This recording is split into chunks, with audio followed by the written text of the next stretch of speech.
오늘 오후에 증거할 하나님의 말씀의 제목은 우리 공과 순서에 따라서 아이성 정복, 전에는 여리고성 정복에 대해 살펴봤는데 아이성 정복 이런 제목으로 함께 말씀을 살펴보고 은혜 받고자 합니다. 오늘 본문은 크게 세 부분으로 나눌 수 있는데 우리가 교도관 1절로 14절까지는 전쟁 준비를 하라 하는 내용이고, 구체적으로 15절로 25절까지는 이제 아이성을 정복하는 방법에 대해서, 그리고 마지막 30절로 35절까지의 내용은 이제 여호수아와 이스라엘 백성들이 아이성을 점령한 후에 어떻게 했는가 구체적으로 살펴본다면, 그들은 이제 하나님 앞에 번제와 제단을 쌓고 번제와 화목제를 드린 다음에 그 율법을 이 바위에 새겨서 율법을 배웠단 말이에요. 하나님의 은혜와 전능하신 능력으로 아이성 전투에서 이제 승리하게 된 다음에 그들이 제단을 쌓고 화목제와 번제를 드렸다고 하는 것은, 이 전쟁은 하나님의 능력으로 하나님의 은혜로 승리케 해주셨기 때문에 그 은혜에 감사해서 화목제를 드린 거예요. 화목제는 다른 말로 감사제라고도 합니다. 뿐만 아니라 번제, 즉 짐승을 완전히 태워서 하나님 앞에 제사를 드리는 것은, 이런 이 승리를 체험한 하나님의 백성들이 그 삶이 온전한 희생과 헌신의 삶을 살아야 될 것을 우리에게 가르쳐주고, 말씀을 범하는 게 죄인데 이제 율법을 다시 리마인드 새김으로 하나님 말씀에 굳게 서서 이제 실패하지 않고 승리한 삶을 살고자 하는 그런 다짐이라고 할 수 있겠습니다. 오늘 교도관 1절로 14절 부분은 바로 전쟁 준비를 하라고 했는데, 이 세 가지, 첫째는 두려워하지 말라는 거, 두 번째는 군사를 다 거느리고 올라가라는 거예요. 그 다음에 세 번째는 군사를 다 거느리고 올라갈 뿐만 아니라 이 아이성 뒤로 가서 매복을 하도록 하나님이 그렇게 이 전쟁 준비하는 것을 가르쳐 주는 거예요. 이 두려워하지 말라는 거, 이거 굉장히 중요하지 않겠습니까? 전쟁에 임하는 이 군사들에게 두려움은 그건 바로 패배를 의미하지 않겠습니까? 두려워하지 말고 담대하고 그 하나님을 의지하고 나가서 싸우라는 건데요. 1절 우리 다 같이 한번 읽어봅시다. 1절 시작. 여호와께서 여호수아에게 말씀하시기를 너는 두려워하지 말며 놀라지 마라. 너는 너와 함께 모든 군사들을 데리고 일어나 아이로 올라가라. 보아라, 내가 아이 왕과 그의 백성과 성읍과 땅을 내 손에 넘겨주겠으니. 아이 왕뿐만 아니라 그의 백성, 또 그 모든 도시들, 땅을 다 이스라엘의 손에 넘겨주겠다고 하는 게 하나님의 뜻이에요. 오늘 우리 장로교인들에게 가장 중요한 건 하나님의 주권을 믿는 거라고 했습니다. 하나님의 주권, 즉 하나님이 내 인생의 주인 되시고 하나님이 우리 역사의 수레바퀴를 굴리시는 주관자가 되심을 믿는 거예요. 거기에 덧붙여서 중요한 것은 바로 우리 인간의 책임과 의무예요. 이렇게 하나님의 주권을 믿는 사람은 그저 타성에 젖어서 대충 일하는 게 아니란 말이에요.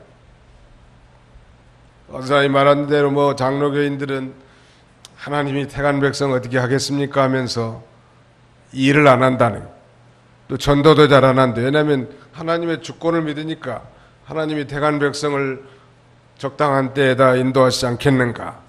그러나 그건 하나님의 주권을 잘못 이해하는 것입니다.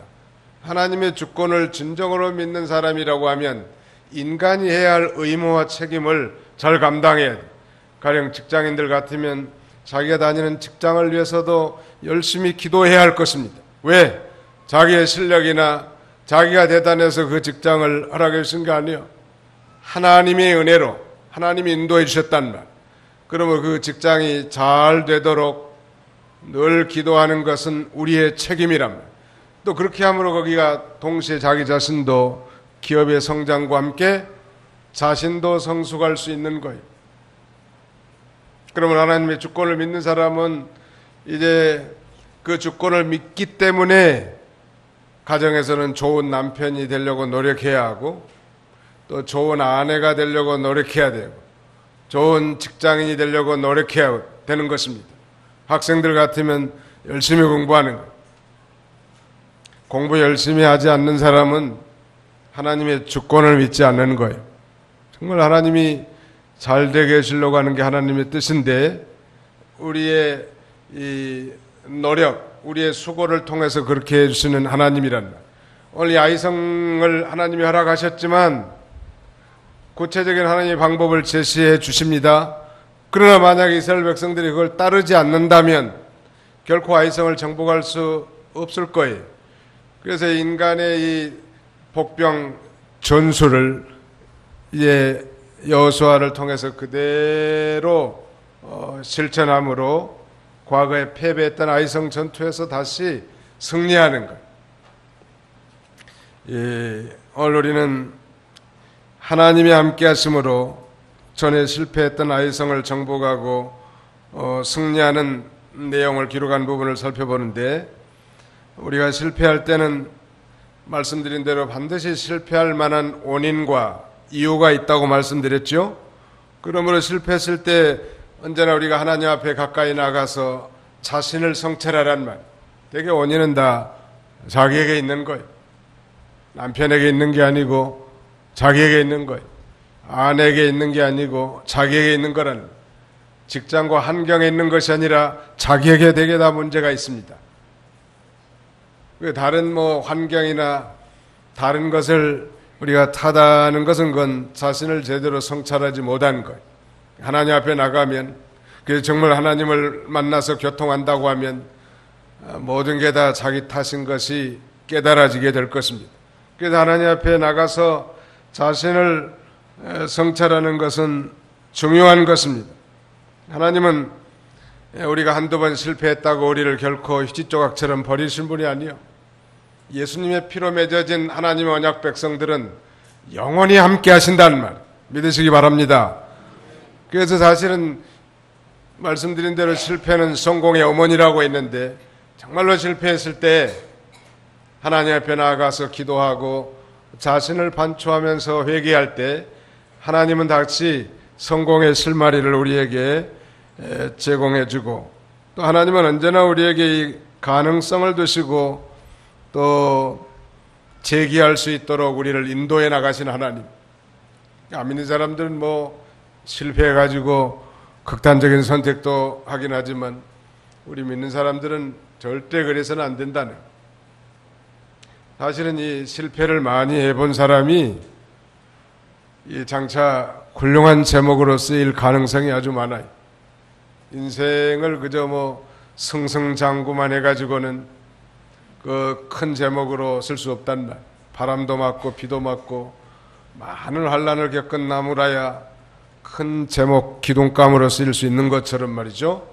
정말 인생에서 쓰디쓴 고난과 정말 감당하기 어려운 그런 환난을 당한 그 그리스도인들이 잘 연단되어서 정금과 같이 되고 또 성전의 기둥과 같이 요긴하게 사용될 수 있는 것입니다. 이 전쟁을 준비하라고 말하면서 첫째는 두려워하지 말라는 것.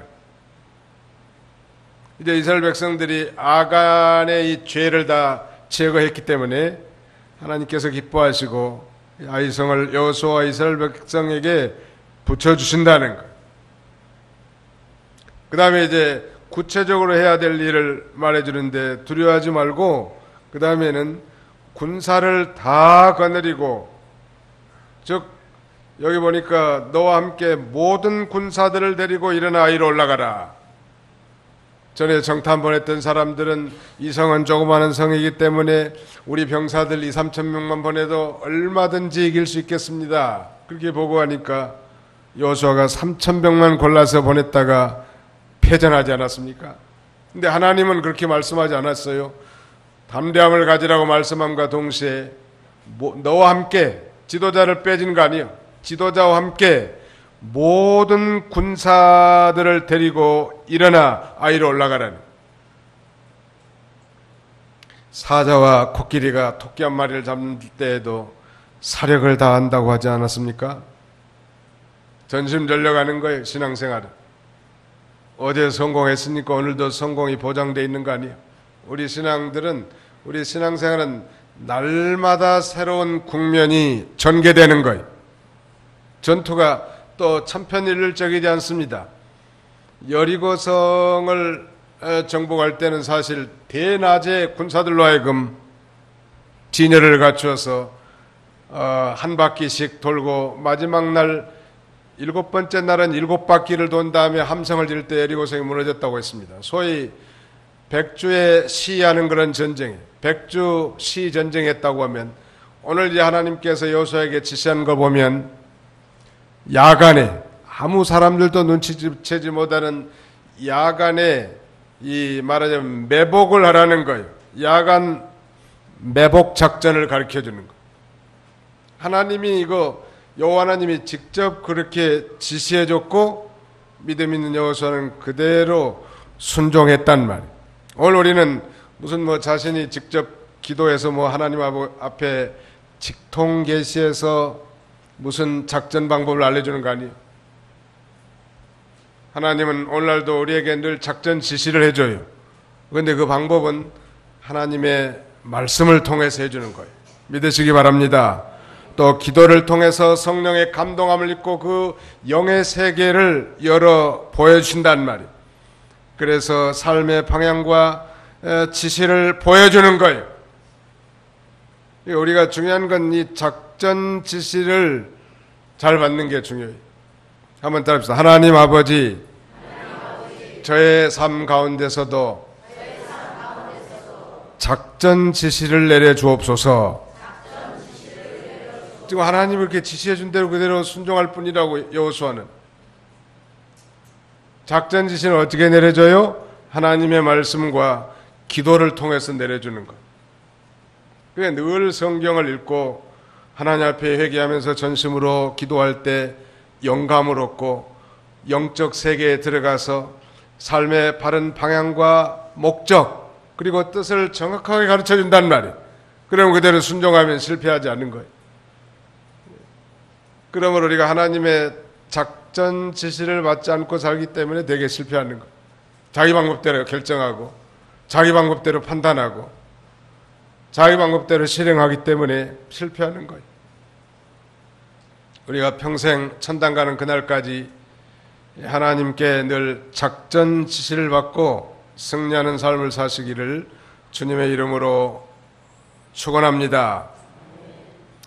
작전 지시를 받아야 된다는. 전에는 여리고 작전을 어떻게 해서요? 매일 한 바퀴씩, 그것도 대낮에.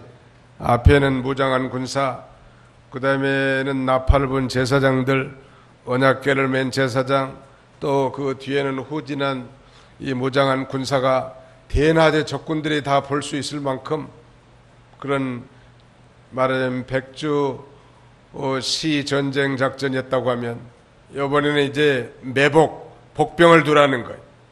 야간 소위 매복 작전을 하나님이 지시해 주는 거예요. 그러니까 우리가 이 세상을 살아가면서 마귀와의 전투도 천편일률적인 게 아니고 늘 상황이 달라. 그래서 우리가 하나님 앞에 늘 기도하고 준비하는 것이 대단히 중요한 것입니다. 거기 한번 보세요. 2절 한번 읽으시기 바랍니다. 너는 여리고와 그곳 왕에게 한 것처럼 아이와 그곳 왕에게도 하되, 다만 전리품과 가축은 너희가 차지하여라.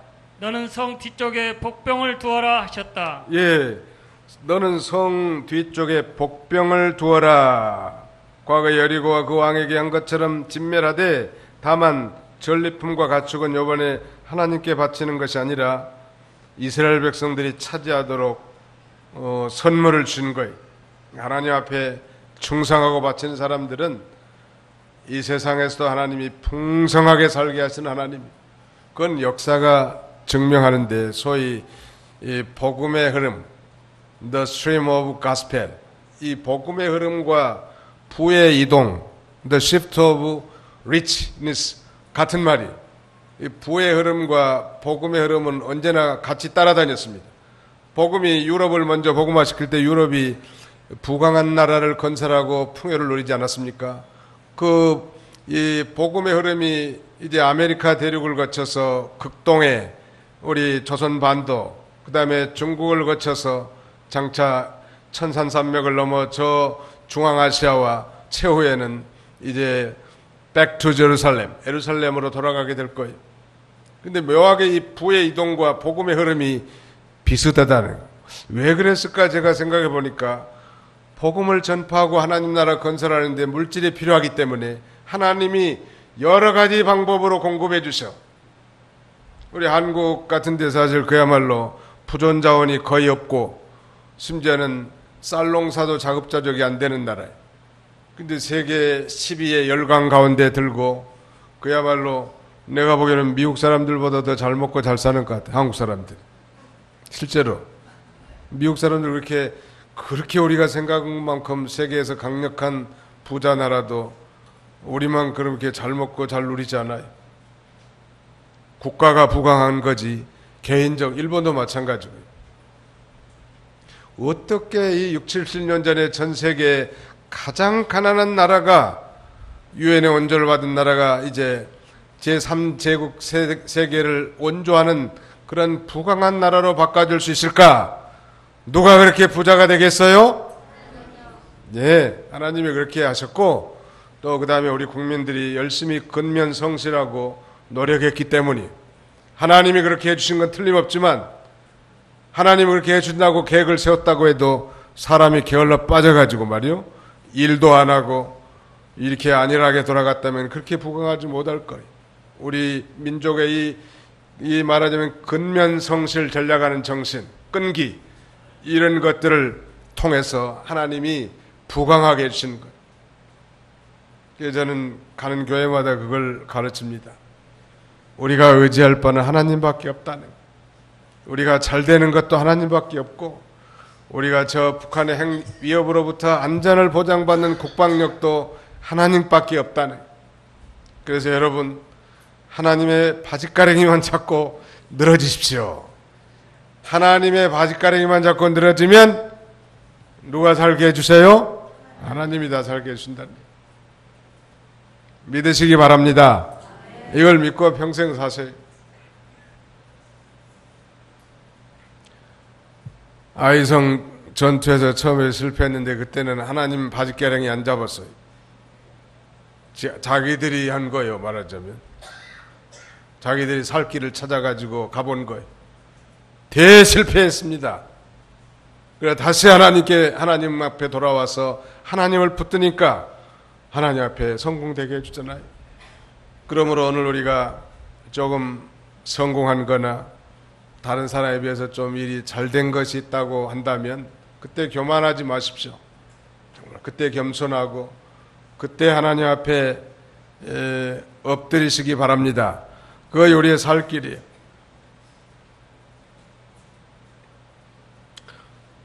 이번에는 하나님께서 여호수아에게 작전 지시를 어떻게 줬는가 하면 담대하고 두려워하지 말라고 했고 첫째는 그 다음에 두 번째는 모든 군사와 함께 네가 앞장서서 올라가라는 거. 그 다음에 세 번째는 이제 매복을 하라는 거예요. 즉 이 아이성 뒤쪽에다가 복병을 두라는 거예요. 이 복병이나 매복은 다 같은 말이죠. 그래서 여호수아가 이끄는 부대 제1사령부라고 한다면 제2사령부는 약 3만 명의 제2사령부를 두고 아이와 베델 사이에 서편에 복병을 두고요. 제3사령부는 다시 5천 명을 추려가지고 역시 서편에 매복을 하게 합니다. 그래서 제1전 여호수아가 거느리는 군사들이 이제 예전과 같이 이 아이성을 공격하러 나가니까 이번에도 여전히 아이성 사람들이 아이들 할 것 없이 전 인원이 다 나와가지고 여호수아가 이끈 이 제1사령부를 추격하는 거예요. 성문도 열어놓은 채로. 사실은 그게 작전이었거든요. 후퇴 작전을 하고 있는데 갑자기 이제 여호수아가 칼을 단창을 높이 드니까 이제 복병들, 북쪽에 숨어있던 이 복병들이 아이성에 진입해가지고 진멸하고 성을 불을 놓는다는 말. 그것을 쳐다본 이 추격하던 아이성의 군사들이 그걸 보고 망연자실하지 않았겠습니까? 그때 말하자면 성을 점령한 복병 군대와 또 여호수아가 이끌는 제1사령부가 양쪽에서 그냥 협곡작전으로 그 중간에다가 몰아넣고 그냥 압살을 시켜서 한 명도 살리지 않고 완전히 다 진멸하는 거예요. 아이성의 왕은 따로 잡아서 이제 죽이고 그 다음에는 나무에 달아서 말하자면 악을 근절시킨 거예요. 놀라운 일이죠. 어떻게 그 대실패했던 아이성 전투를 이렇게 승리하게 할 수 있었을까? 첫째는 하나님이 그렇게 해준 거예요. 우리는 하나님을 떠나서는 아무것도 할 수 없는 존재인 줄을 알고, 즉 자신의 무력함을 겸손히 인정하고 하나님 앞에 나가서 하나님의 힘과 능력과 지혜를 덧입어서 나갈 때 우리가 승리할 수 있는 것입니다. 믿으시기 바랍니다. 베트남에 영웅하면 베트남의 보구엔 지압 장군이라고 하는 사람인데, 이 사람은 베트남의 전쟁 영웅이에요. 우리나라로 말하면 아마 이순신 이상 대단한 그런 나폴레옹과 견줄 만한 그런 장군이라고 하는데, 이 사람의 전쟁의 원칙은 삼불 원칙이 있다고요. 삼불. 세 가지 않는다는. 적이 원하는 장소, 적이 원하는 시간, 적이 원하는 방법대로 싸우지 않는다는. 그러니까 적이 원하는 방법, 시간, 장소를 피해가지고 자기들만 독특한 그런 전략을 가지고 적군을 이겼습니다. 프랑스 대군을 이기고 프랑스에게 항복을 받아내고 미국의 군대를 다 물리치고 결국 통일시키지 않았습니까? 중국의 침략에도 아랑곳하지 않고 1979년 중국 군대를 물리친 그야말로 베트남의 영웅하면 지압 장군이라. 우리는 지압이 뭐지요? 뭘 주무르는 게 지압인데, 보구엔 지압이라고 하는 장군. 시간 되면 한번 읽어보면 좋을 것 같아요. 오늘 한국의 많은 유수한 기업들이 지압 장군의 이 삼불 원칙을 도입해가지고 정말 대기업이 아니라도 정말 독특한 자신의 방법을 통해서 경쟁력을 얻는 그런 말하자면 모델 케이스가 된 거예요. 우리 교회도 마찬가지 같아요. 다른 사람하고 똑같이 하면 그건 1등 할 수는 없어. 2등은 가능할지 몰라. 정말로 우리만 가지고 있는 이 독특한 경쟁력, 우리가 우리 교회나 저나 내가 볼 때는 잘한 거나 내세울 만한 게 없는 것 같아. 사람이나 제도나 교회나. 제가 너무 무시했나요? 아무튼 그러나 그래도 하나님 말씀을 강조하고 그 다음에 경건하게 살려고 하는, 그렇게 산 것도 아니고 완벽하다는 건 아니지만 그렇게 살려고 몸부림치고 그렇게 가르치려고 하는 이것이 우리의 경쟁력이고 우리의 강조점이에요. 다른 데처럼 화려한 예배 의식과 제도, 그 다음에 굉장한 프로그램, 아주 인격적으로 아주 훌륭한 그런 것이 부재하다고 할지라도 정말 하나님이 우리에게 주신 이 독특한 점들을 추진하고 나가는 거예요. 우리는 끝까지. 그래서 하나님이 기뻐하시는 삶을 살 때 우리도 승리할 수 있다는 말.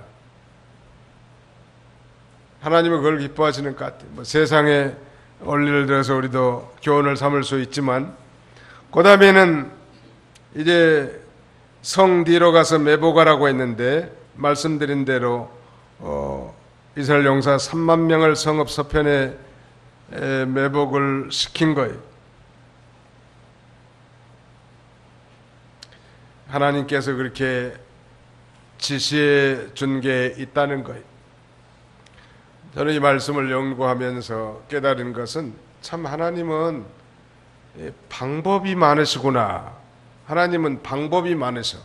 우리는 정말 외통수고 우리는 정말 경상도 말로 절단났어도 하나님은 방법이 많으셔요. 한번 따라합시다. 하나님은 방법이 많으십니다. 시작. 하나님은 방법이 많으십니다.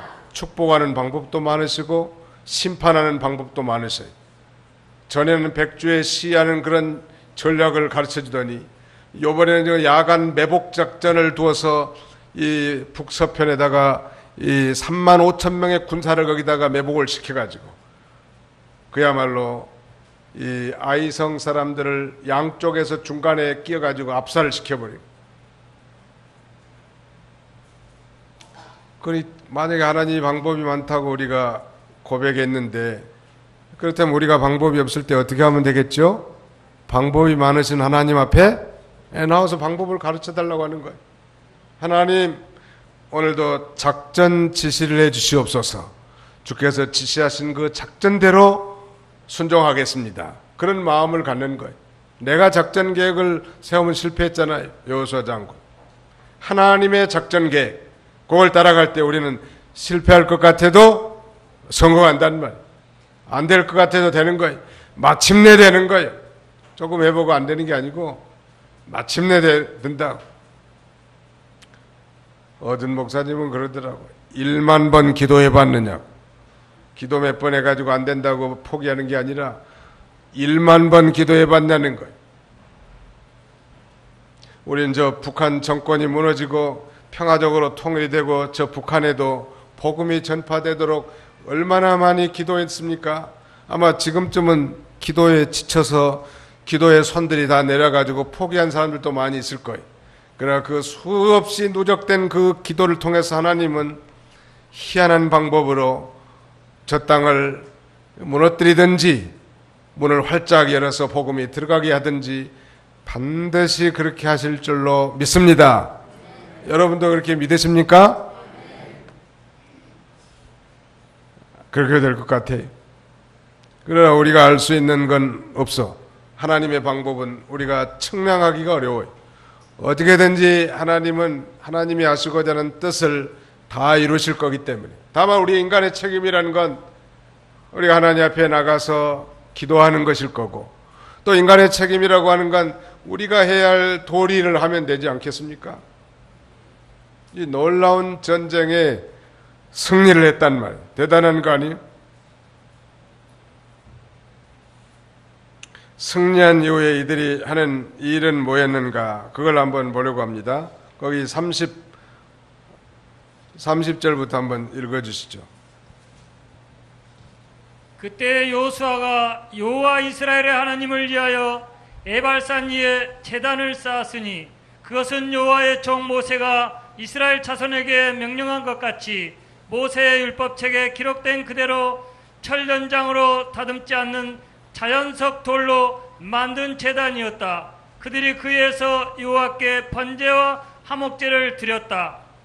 거기서 여호수아는 모세가 이스라엘 자손 앞에서 기록했던 율법 사본을 그 돌들 위에 기록했다. 모든 이스라엘과 장로들과 간원들과 재판관들이 여호와의 언약궤를 메고 있는 네 사람 제사장들을 마주보며 개 이편과 저편에 섰다. 전에 여호와의 종 모세가 이스라엘 백성을 축복하도록 명령했던 그대로 본토인들뿐만 아니라 이방인들도 절반은 그리심산 앞에서 서고 절반은 에발산 앞에 섰다. 그 후에 여호수아는 율법책에 기록된 대로 율법의 모든 말씀 곧 축복과 저주를 낭독했으니 모세가 명령한 모든 것 가운데 여호수아가 이스라엘 온 회중과 여자들과 아이들과 그들 가운데 살고 있는 이방 거류민들 앞에서 낭독하지 않은 말씀이 하나도 없었다. 하나님께 제사를 드리고 백성에게 율법을 가르쳤다는 거예요. 전쟁 승리한 이후에 그 제사는 서두에서 말씀드린 것처럼 번제와 화목제인데, 그 화목제라는 건 이 하나님과 인간의 그 막혔던 담을 화목케 하는 그런 소위 피스 아퍼링이라고 할 수 있는데요. 이 다른 말로 이 감사제라고도 할 수 있습니다. 하나님께서 이 전쟁을 승리케 해줬기 때문에 이 전쟁의 승리의 근원은 하나님이십니다. 하나님께서 영광을 받아 주시옵소서.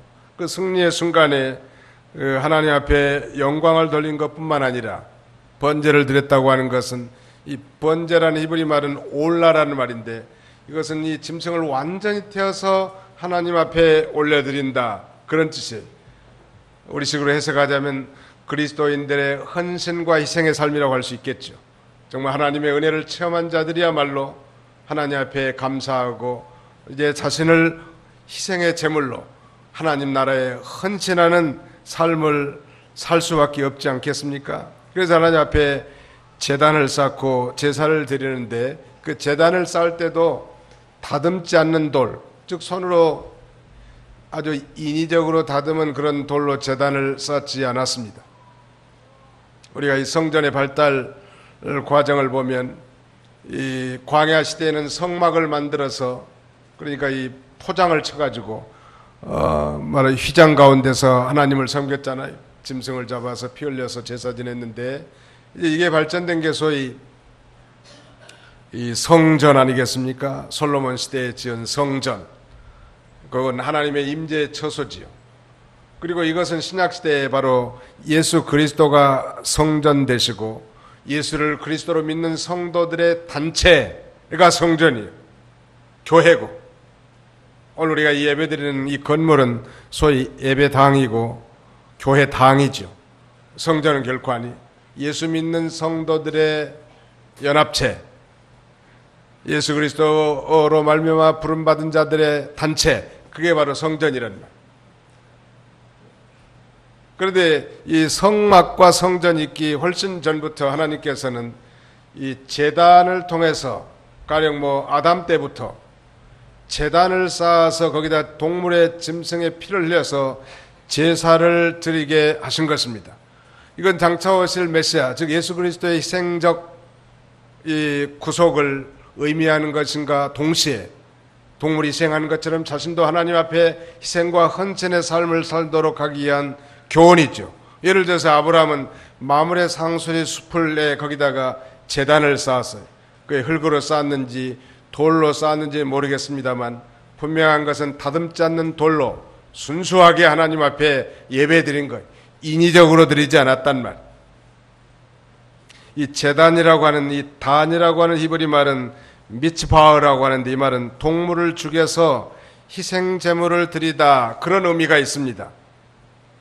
그래서 이 다듬지 않는 돌로 제단을 쌓고 고에다가 제사를 드렸는데, 바로 짐승을 죽여 피 흘려서 태워드리는 번제와 그리고 화목제를 하나님 앞에 드린 것입니다. 오늘날 그 제사는 예배와 같아.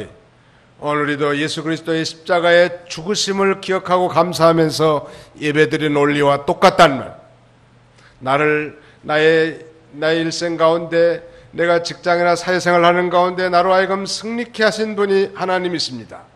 지난 한 주간 동안 우상을 숭배하는 그런 가운데서도 경건하게 하나님을 섬기고 예배하고 전도하는 가운데 승리하게 해주신 그 하나님을 기억하고, 나를 구속해 주신 그 예수 그리스도의 구속의 의미를 깊이 묵상하고 감사하면서 우리가 하나님 앞에 예배드릴 뿐만 아니라, 이제는 더 성숙한 그리스도인으로서 자신의 이 헌신된 생활, 자신의 몸과 마음을 하나님 앞에 드려 헌신된 삶을 살겠다고 결단하는 것이 참된 예배가 아니겠습니까?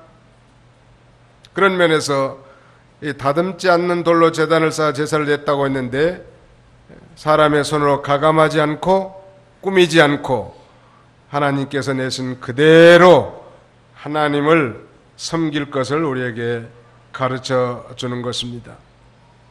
우리로 말하면 신령과 진정, 즉 영과 진리로 예배드릴 때 하나님께서 받으시는 것. 오늘 우리도 그렇게 해야 될 것 같아요. 성공의 순간마다 하나님, 전능하신 하나님 앞에 무릎을 꿇고, 하나님, 이 승리와 성공은 하나님의 도우심으로 된 것입니다. 언제나 그걸 고백하고 우리가 또 감사해야 되지 않겠습니까? 그게 바로 화목제사를 드리는 거예요. 또 마음으로, 정성으로 뿐만 아니라 실제 우리가 이 신앙생활하면서 감사 예물, 감사 연보를 드리지 않습니까? 여러분은 금년에 하나님 앞에 감사 연보를 몇 번이나 드리신 적 있습니까? 한 번도 없으십니까? 만일 그렇다면 그건 문제예요. 왜냐하면 내 생활 가운데 하나님이 내게 역사에서 도와주시고 승리하게 하고 정말 하나님 앞에 감사할 이유가 전혀 없었다면 그건 그 신앙 자체가 성공하지 못했다는 증거이기 때문이죠. 우리는 삶의 이 승리의 순간마다 교만하지 말고 자기가 뛰어나고 자기가 잘나서 그런 것이 아니라 하나님이 그렇게 해준 줄 믿고 감사하고 언제나 이 감사의 제단을 쌓는 삶을 살아야 할 것입니다. 그 다음에는 율법을 돌에 새기고 백성들 앞에서 그 율법을 낭독시켰다는 것. 하나님의 말씀을 돌에 새겨서 그걸 읽고 기억하고 실행하라는 것. 우리도 그래서 이 예배는 모든 게 중요하죠. 기도도 중요하고 성경 봉독 중요하고 찬양도 중요하고 축도도 중요하고 다 중요하지만 예배에서 가장 비중을 많이 차지하는 시간 관점에서 이건 하나님의 말씀, 메시지를 듣는 순간이에요. 근데 사실 이것만 주일날 한 번만 들어가지고는 부족하단 말. 그래서 나름대로 늘 성경을 댁에서도 읽으시고 또 우리의 웹사이트 홈페이지 들어가서 들었던 말씀을 또 듣고 반추하고 묵상하고 그래서 늘 그 말씀이 내 속에서 살아 움직이고 꿈틀거려야 된단 말. 말씀을 떠난 교회의 어떤 거룩한 행사란 존재할 수 없는 거예요. 말씀을 떠난 전도의 모임, 말씀을 떠난 무슨 재직회 모임, 말씀을 떠난 교회 봉사 모임은 있을 수 없어요. 적어도 우리 개혁주의 교회 안에서는 언제나 기도회든 전도회든 다른 무슨 미팅이든 반드시 하나님의 말씀이 이 선결되어야 합니다. 말씀이 있어야 된다는 거예요. 무슨 일을 하든지 언제나 하나님의 말씀을 충만히 받아 먹고 그 말씀에 젖어서 은혜와 기쁨 가운데 모든 일을 감당해야 될 것을 우리에게 가르쳐 준다고 할 수 있을 것입니다. 전에 여호와께서 모세에게 명한 대로 여호수아가 이제 언약궤를 중심으로 이스라엘 백성 절반은 그리심산에 서게 하고 그 절반을 에발산에 서게 한 후에 율법책을 읽어줬는데 이때 이제 축복의 말씀이 나오면 그리심산에 서 있는 사람들이 아멘하고 저주의 말씀이 나오면 에발산에 선 백성들이 아멘하도록 하였습니다. 성경 말씀은 두 종류예요. 하나는 축복의 말씀이고 다른 하나는 저주의 말씀입니다. 예수 그리스도를 영접하고 이제 하나님 말씀 위에 인생을 건설하는 사람, 그건 바로 축복의 인생을 살 수 있는 거예요. 한번 따라합시다. 예수 그리스도를 영접하고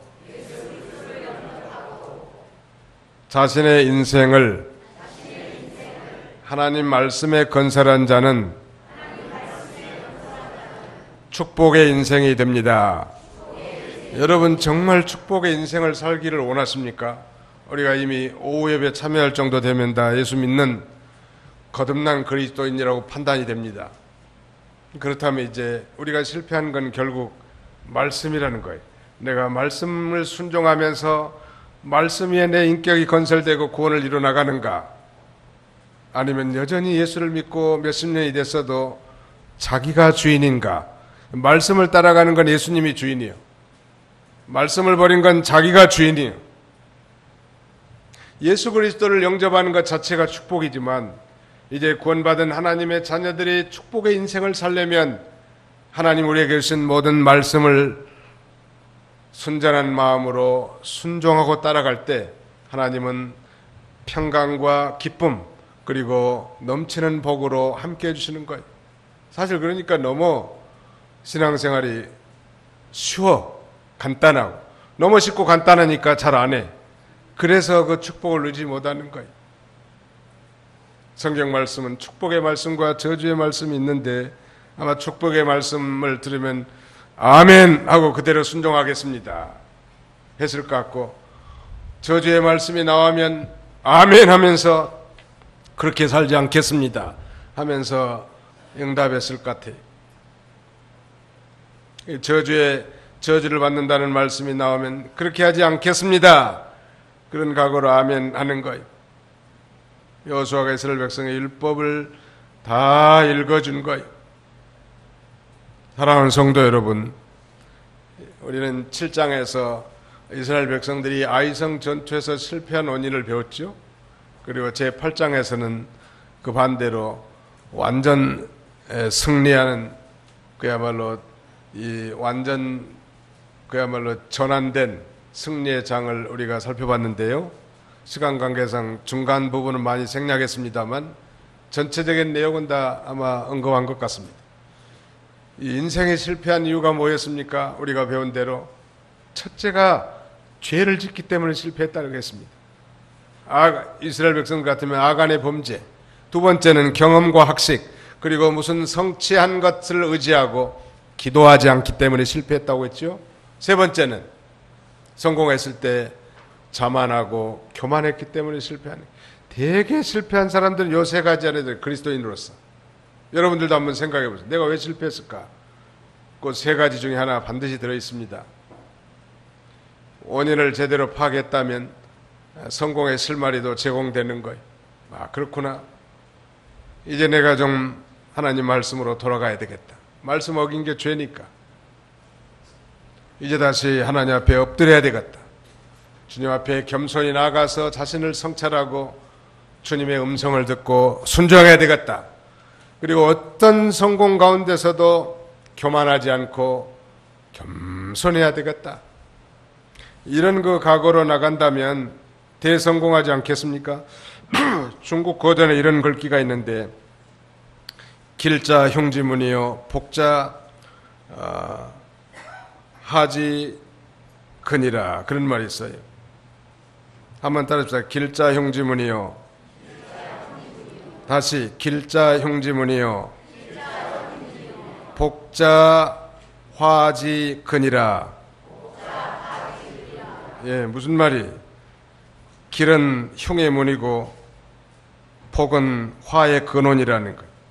길한일이라는 건 잘된 일, 형통한 일, 복된 일 아니겠습니까? 이런 길한 일, 형통한 일, 복된 일이 있을 때는 반드시 흉과 화가 엎드린다는 것. 그러니까 방심부주의하지 말라는 거예요. 삼가 조심하라는 거예요. 우리 주보에 써놨어요. 그래서 삼가 조심. 우리 잘 아는 호사다마라는 말 있잖아요. 좋은 일에 이 마귀가 들끓는다는 거. 언제나 주일날 내내 오전 오후 예배드리고 찬송하고 기쁜 마음으로 집에 돌아가 가지고는 자기 안 믿는 남편에게다 퍼부어대야죠. 전혀 안 믿는 사람처럼. 실패한 거 아니에요?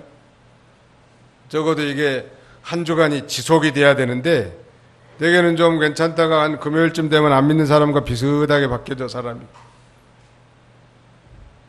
삼가 조심하고, 그렇다고 너무 경직되고 거짓 시각에 살라는 얘기는 아니에요.